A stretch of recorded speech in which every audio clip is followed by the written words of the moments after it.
Restaurant Unstoppable. What the most successful restaurateurs know that you don't. So, you graduate. Why Daniel Boulud? Because at that time, this was 2001. Okay. And, I was looking at all these chefs that have, 4 stars, Michelin stars, also New York Times reviews. So I'm looking at all these people that I want to learn from, because my whole mindset was, I'm just going to be here for school. I'm going to go back home. So I'm like, okay, if I'm going to choose one person in the world while I'm here in the States, who am I going to work for? And he was just somebody I admired, and I thought that he was doing something that was really special.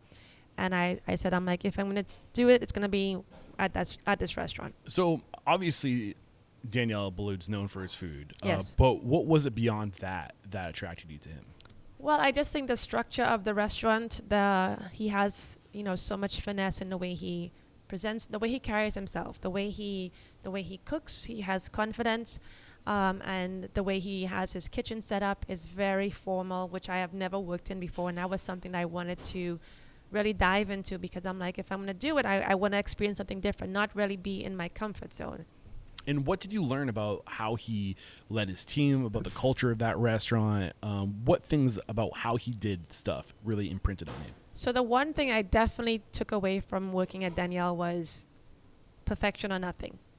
That was one restaurant where I watched everything, and every single thing that they did, and, no food was sent back. There were very few guest complaints, because everything had to be perfect all the time. So perfect for me might be different for you. Right. But So what their level of perfect is, because I'll give you a funny story.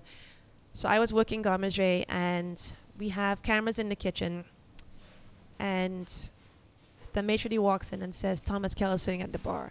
Ooh. And it's like everybody just stopped. Everybody's like, all right, Thomas Keller is sitting at the bar, and everybody's like waiting for the order to come in, and everybody got a plateau of canapes.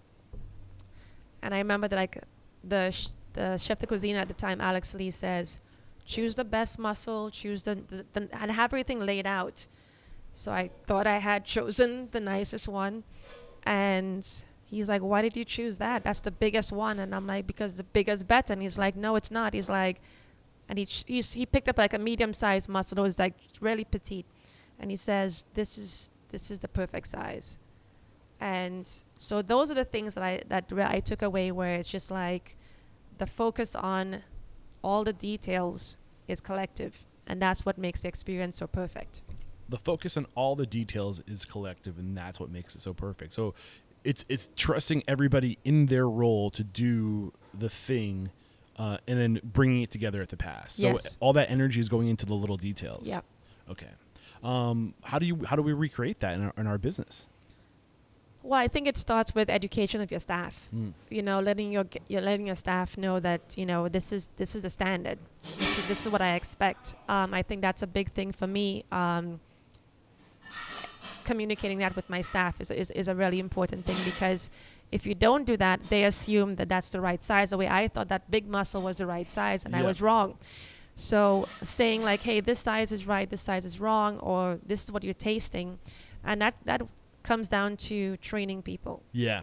So constantly training, constantly educating. And again, to put the emphasis back on I think your major point, which was if you teach everybody the details, and you teach everybody the standards across the boards, and you let people focus on that element, on doing just that piece right, then you can bring everything together, and the collective will be much better. Yes. Is I think the overall lesson that we're supposed to take from that too.